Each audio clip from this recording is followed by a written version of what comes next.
We are live. We are live? Mm-hmm. Yeah. Just not in my support group, but that's fine. I can deal with that. Give it a minute, I think, is it?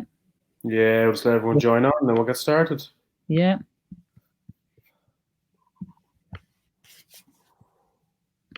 Unless no one... Oh, no, we got some people. It's going to be one then. Give another 30 seconds or so. How was your day anyway? Not too bad. Quite productive day. What about yours? Lockdown still a meltdown, is it? What's that? Lockdown still a bit of a melt for you, is it? No, I'm trying not to think about it too much. Okay, I won't remind you. Live in the present. Don't look ahead to the future. All right, we got 9 on now, so I think that's probably a good time to start. They don't want to hear us chatting away. Right, okay then, guys. So, yeah, welcome to tonight's live. So we got myself and Greg here tonight. I'm just going to go over one of our new supplements. So you've probably seen on the socials that we've got some supplements out and available for purchase now. But today we just wanted to put together a little bit of an educational series on, those products and who they might be beneficial for. So today we're going to focus on our 4-in-1 probiotic whey. And yeah, we'll go through all the nitty-gritty details, some of the science behind it, and then we'll answer any questions people may have. So yeah, I'll stop and say any questions at the end. So if anything pops up while we're going through this, feel free to chuck them in the comments, guys, and me or Greg will pick that up at the end. Okay. I think Bev heard our chat about lockdown. Doing my bloody head in, she's saying. So I'm assuming that's lockdown chat. We're with you, Bev. We're with you. Okay, so yeah, like I say, we're here to talk about the 4-in-1 whey today. So I'm going to go through that now.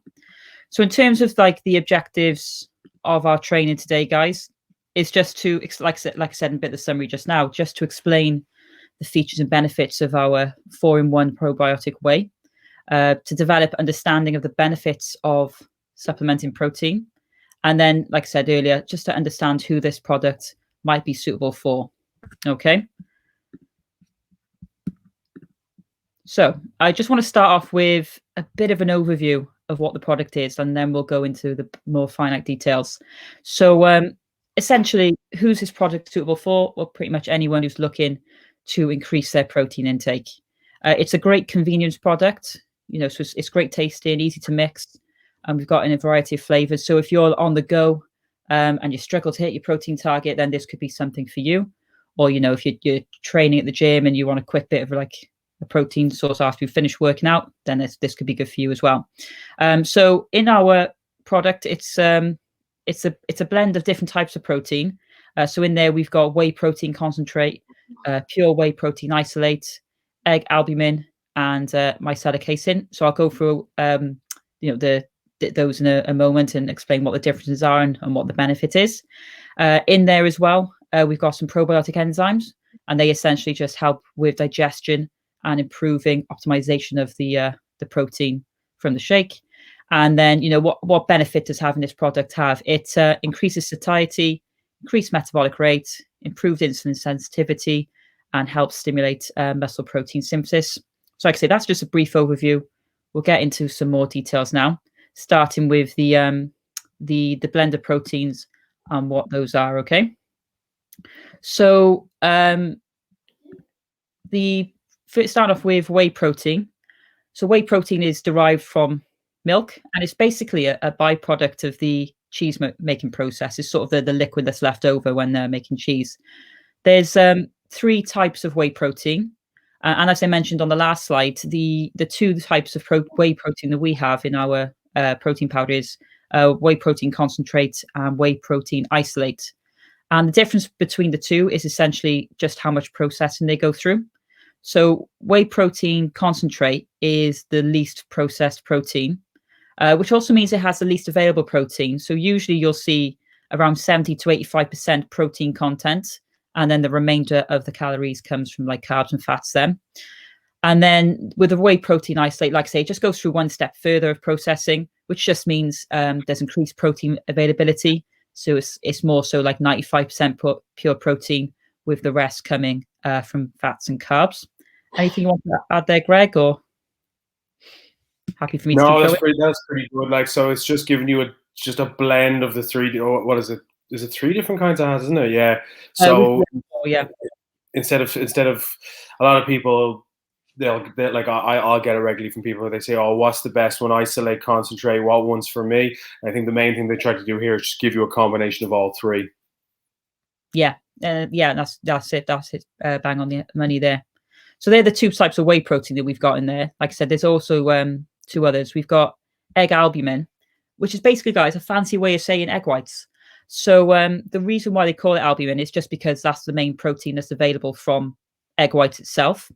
And the benefit of having this as part of the powder, it means that we have it contains almost all of the protein that you would get from an egg, but without without the yolk and the extra cholesterol and all that jazz, which sometimes people can get a bit concerned about. So and in terms of protein powders, you can buy this as its own product, and it is considered like the gold standard of protein. So again, it has a very high protein content, around 80% and upwards. So it's low in fat, low in carbs, and you get a complete amino acid profile there as well.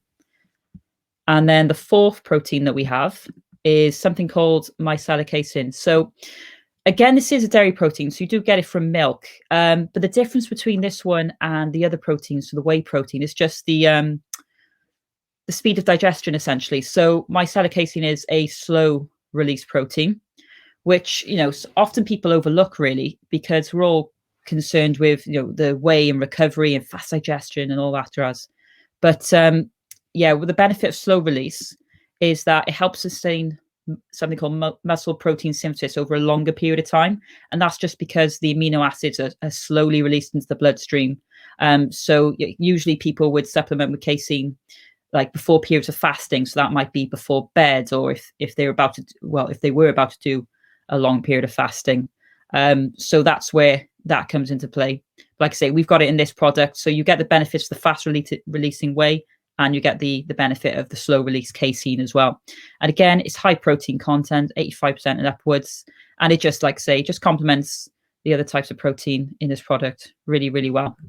Yeah. And then, so moving on, so we've got some, like I said, it's a probiotic whey, so there are probiotics in this, and probiotics is that word you sort of hear banded around from time to time. Maybe don't know what it is. So again, just go with this briefly now. I'm not going to get too sciencey, just tell you some of the sort of the main features. So essentially, probiotics are living organisms, or microorganisms, I should say, that when ingested just provide some form of health benefit. So this is where you hear like products say like it's got good bacteria or friendly bacteria. It's usually some form of probiotic is in there. And then, what's the benefit of that? Well, just having the right gut bacteria has been linked to numerous health benefits, some of which I've listed there. So improved digestion, improved immune function, healthier skin, and then reduced risk of some diseases.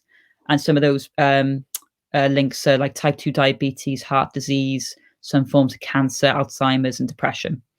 Okay, because like there's a lot of, you would probably know more about this than me, Greg. There's a lot of, in the gut, there's a lot of receptors which then links with the brain and stuff like that and affects the immune system, doesn't it?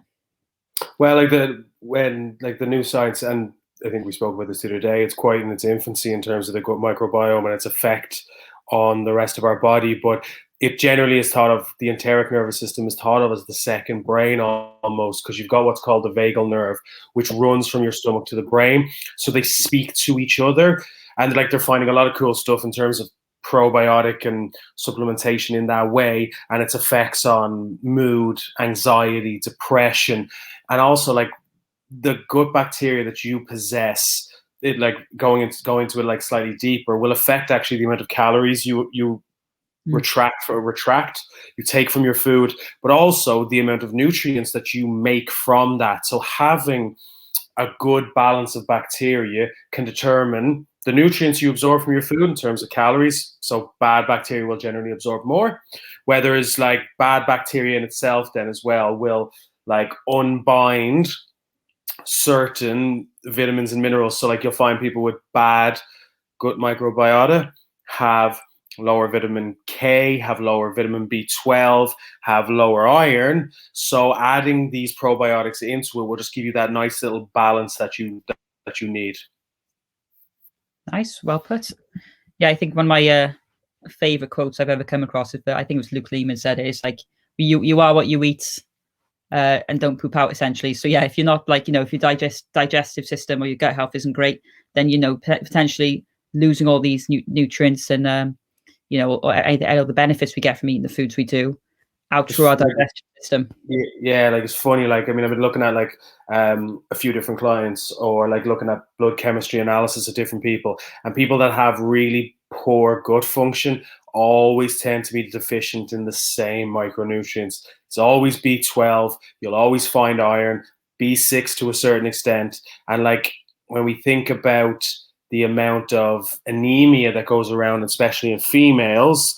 So like possibly supplementing with iron and B12 may not be the answer. Rather, it's actually fixing your gut microbiome so you can actually take those nutrients out of the food you eat. Yeah. Yeah, it's fascinating when you start delving into it, but it's a lot of science, which is it's a minefield. Yeah. Especially trying to say this next one is a minefield. So I'm going to try it once, and then we'll move on. So yes, the probiotic we actually have in this product, guys, is something called, let me take a moment here, Lactobacillus Acidophilus, or something like that. I'll call it Acidophilus from now on because that's somewhat easier.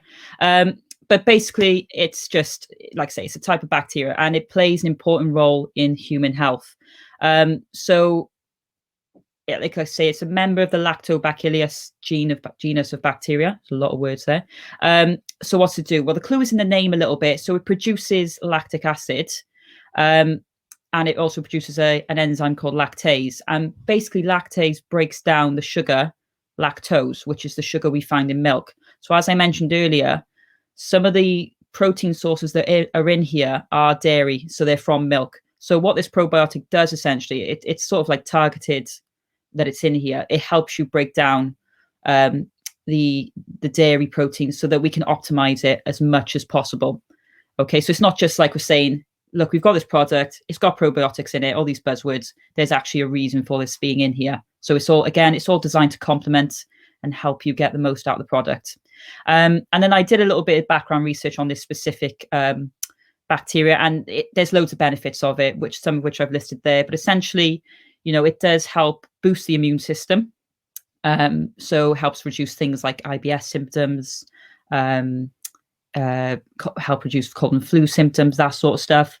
It can, as we touched on there, it can help improve gut health, which again, IBS, if you suffer with diarrhea and stuff like that can help ease that off. And then there's some stuff to say that helps with weight loss. There still needs to be more research done before you can put that on as a big bold claim. But yeah, there is some proof there that it can help with weight loss as well. But in terms of probiotics, whether you get them through supplementation or the diet, there is going to be some form of health benefit if you are taking consideration of trying to get these things in. But what I found when I was doing a little bit of digging is, yes, it's great having the probiotic, but you also, to get some of those health benefits I mentioned on the previous slide, you do need to have them in combination with other microorganisms, other forms of bacteria. So do still get food, get your probiotics from food, from other sources in the diet. So that could be from things like yogurt, tempeh, sauerkraut, cheese, that sort of stuff. And of course, supplementation as well. Okay, but like I say, this probiotic we got in this protein is to help you digest those forms of whey, dairy, and lactose. Okay, hope that makes sense then. Okay, so in terms of the actual protein powder itself, what can you actually expect in terms of how it fits your macros, which is the question that we all ask. So in terms of per serving, it's 114 calories. You'll get about 24 grams of protein per serving as well. And like we said earlier, we try to utilize sources which are relatively low carb and low fat to try and keep calories down, to make this pretty much useful for anyone, whatever your goals are, whether it be more muscle gain or fat loss. But yeah, so carbs 1.8 gram per serving, and fats 1.2 grams per serving. So in terms of who this product is suitable for, the first thing I would sort of consider is, how is supplementing going to influence one of the following bullet points on the slide there? So this is sort of stuff I think through when I think about whether I'm going to take something or if I recommend something to a client. Does it help improve lean body mass? Does it help improve recovery? Does it help increase fat loss? Does it increase or improve energy expenditure? And does it improve performance? If you find that, when you're taking a supplement into consideration, that it answers yes to one or multiple of those, then it probably worthwhile bringing that into your routine or regime, whatever you want to call it. So essentially, like, who is the 4-in-1 probiotic whey suitable for? And as I said earlier, it's pretty much anyone really who is wants to lose fat, increase muscle mass, or whether you just want to increase your protein intake, you struggle to get it for your diet. So just touching on a few of those now, with both fat loss and muscle gain, the goal is to either retain or build new muscle tissue. And the way we can sort of ensure that is we're getting adequate protein intake from our diet. And like I say, if you're struggling to get that from real foods, that's when supplementation can come in and sort of help you. Would you agree with that those sort of comments I made there, Greg? Yeah, like absolutely. I think the vast majority of people will struggle to get the protein they need from regular food. I think females struggle with it a little bit more than males. Females just don't quite have the palate for meat like men do. So it can be really, really handy to have. And I mean, realistically, 2 scoops and you got 50 grams done. That's it. So it's a really good option. Yeah, and like I say, in terms of going back to those bullet points I mentioned earlier, so one of the points I mentioned was, does it increase lean body mass? And as I said, it can do that. And then how it does that is just, by having this protein, it can trigger muscle protein synthesis, just because there's a high concentration of leucine, especially from whey protein. So it usually, I think whey protein consists of like 10 to 13% of leucine in a serving, as opposed to food where it's more like 8-9%. So yeah, potentially hitting that threshold a bit better by supplementing whey. And like Greg said, if you're not a large meat eater, then this can be a suitable alternative if you struggle that sort of volume. And like I say, in terms of your goals, it's pretty much suitable for everyone. And then in terms of, on the flip side of that, who is this not suitable for? Sue Jones has already commented in. So yeah, it's not suitable for people who might have a dairy intolerance, or anyone who doesn't have, who doesn't want to use animal products or dairy products for either like religious or ethical reasons, which is absolutely fine. That's why we have alternatives available. So we do actually have a pea protein, which would be a non-dairy alternative. So we've got that base covered there. So you can still then get the benefits that we've talked about, but just with a non-dairy source. Okay, guys. So yeah, if anyone is if anyone here falls into one of those categories who's not suitable for this way, give us a shout, because like I say, we have got some alternatives and we can go through those for you and make sure they're suitable for your goals and what you're looking to achieve, basically. So in terms of protein, it's good to, you need to know, before determining whether you need to supplement in protein, you need to know how much you should be having a day, really.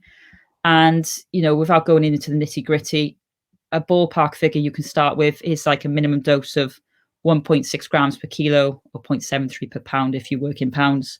And that will give you a baseline figure you can look at. And if you're tracking your calories, tracking your protein intake, and you're short of that, but you're struggling, like I say, like Greg said earlier, 1-2 scoops and you've got 25 to 50 grams of protein easy without really having to think about it. So it can be useful, like I say, just bridging that gap until we can get you, getting adequate amounts from your diet, because we don't want you supplementing for forever, ideally. We want you to get this through this food. But like I say, it's just filling in the gaps where we need to make sure we're moving you towards your goals. And then in terms of, what can you mix it with? You can be, if you're on the go, you're in a rush, and you can just mix up with water in a shaker, nice and easy, and it's going to taste great. But, if you want to be a little bit more creative, then you can. I've got a recipe here, I think, for an example. Yeah, so I got one an example for you guys of like what you can do. Like say it's a chocolate mint smoothie. It's just a few ingredients. Basically, you can mix up protein powder with like juices, like carbohydrate powders, fruits, frozen or fresh. Whatever you want to use, really. So yeah, that's an example chocolate mint smoothie there. So essentially, like what we got in there: frozen cherries, water, beetroot, strawberries, blueberries, banana. Then you got your scoop of whey protein, bit of flaxseed. Chuck it on a blender, blend it up until smooth, and you're good to go, really. And that's something I tend to do. I tend to start my day with a smoothie, just because I find like I always have 2 scoops. I go for like a big serving of protein, just because I find if I start my day with a double whey smoothie, then I'm much more likely to be better with my targets then in terms of like calories and protein. What about you, Greg? Are you a fan of smoothies at all, or not your sort of cup of tea? I'm not. I used to. I guess when in the stage that I was in, where I wasn't willing to eat my vegetables as much. But no, I don't eat much smoothies. But that does look nice. Although I would be worried about that beetroot in it. The only thing.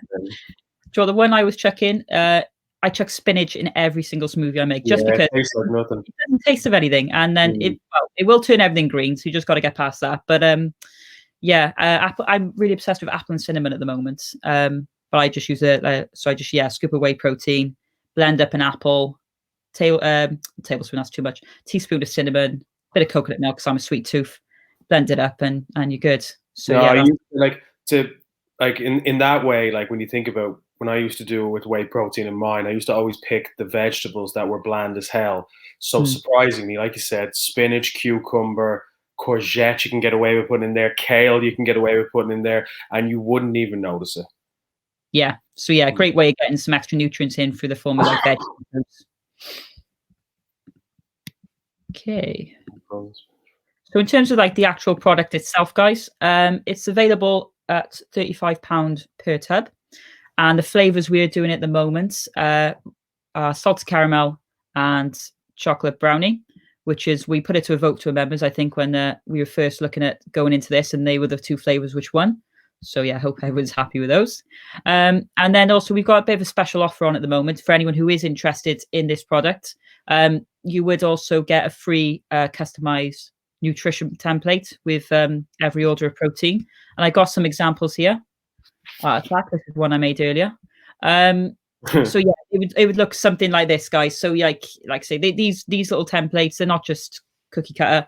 These would be based on foods you sort of enjoy, and then in relation to your sort of calorie target. So yeah, that's something we're doing at the moment for you guys. So yeah, if you want a tub of protein, you'd also get your own little personalized meal template as well, which can always be handy when you're in a rush. You haven't got time to think. It just takes that decision making part out of it, and you can just refer to this. Nice. Okay, I think that's pretty much everything I wanted to go through. So any questions, guys, pop them in the comments, and I'll have a little scroll through now and pick up any that have come in already. Anything you wanted to add on there, Greg, while I'm having a little scroll? No, like I think it's having a protein supplement is like when Zoe just touched on the convenience of actually having it. And I know that it's one of those things where when people panic about hitting protein targets, it's such an easy way for you to hit a protein target without having the panic or the worry about having to cook more food. It's a really, really easy option for those who don't have the time. Yeah, like I'm not a big breakfast person, so that's why I tend to opt for smoothies first in the morning, just so like I'll have that about 11 o'clock midday, but that's when I stop to have my breakfast. And yeah, it's just quick and easy. I can just drink it while I'm still working then and just carry on with my days. That's why I sort of do them. Yeah, so Bevy's got a tub as well, so she got the salted caramel. Bev, you have to give us a little comment, let us know what it's like, because I've not tried the salted caramel yet. Susan Jones uses it as a sauce with her yogurt. Oh yeah, she makes like a nice, she's told me about it before, but I can't remember what's in it now. She makes like a proper dessert with her protein. Oh, nice. Bevy makes hers with frozen spinach, frozen blueberries, super green powder, and it's like a frozen milkshake. Nice, Bev. Ooh. Okay. Victoria Grant had a question. Is quark any food for probiotics? I don't. It is. I'm almost sure it is. The amount, though, I'm not sure. So I'm not sure about the balance of it in it, but I'm sure I'd almost put money on it. And in fact, I'm going to look it up now and be cheeky. It does. Oh, there we are. What's it saying? Yeah, it does. Found it. Yeah. Okay, it does. Oh, what strains? I'm not sure, but it does have some. Okay. And then Barry's just saying it's an amazing time saver when on the go, long hours and work. Yeah, Barry, great. Yeah. Especially I think Barry works on site as well, so he's up and out all the time. Vic Grant, so yeah, I see your question. I haven't got that information in front of me, so I'll drop you a message with the number of servings and how many servings per terminal that jazz. How many grams and cal per serving? Oh, it's I had a 24 grams, was it? Slide earlier for that. Yeah, it was 114 calories. I'll put it back up on the screen. And 24 grams per serving. There it is. So yeah, there's the macronutrient breakdown there, Vic. So yeah, that answers that question there. And I think that pretty much covers it. So I'm happy with that. You happy with that, Greg? Yeah, good. Good. Right. Well done. Right. It's good work. Thanks for commenting, guys. It was lovely to hear from you. Yeah, any other questions, just keep commenting below, and myself and Greg or someone else from the SOS team will pick them up and we'll get back to you. And yeah, have a lovely evening, and we'll see you all soon. Thanks, guys. Bye.